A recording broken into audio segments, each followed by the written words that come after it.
A few months ago, we took this old Savage and North revolver out and fired it, but we didn't explain the operation. It works a little bit different than most revolvers that you've probably ever seen. So to load it, put it in the half-cock position.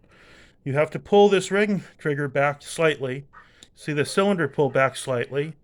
That disengages the cylinder from the barrel. Then the cylinder is free to rotate. You got the loading lever. Load it like a conventional cap and ball revolver. But then when it's time to fire it, what you can do, the way it works is you pull this ring trigger back, and that cocks the hammer, rotates the cylinder, pulls the cylinder back. Then when you let up on that ring trigger, the cylinder moves forward and engages with the barrel once again. Go ahead and pull the trigger and fire it. Ready for your next round. Just like that. Thought you guys might like to see how that worked up close.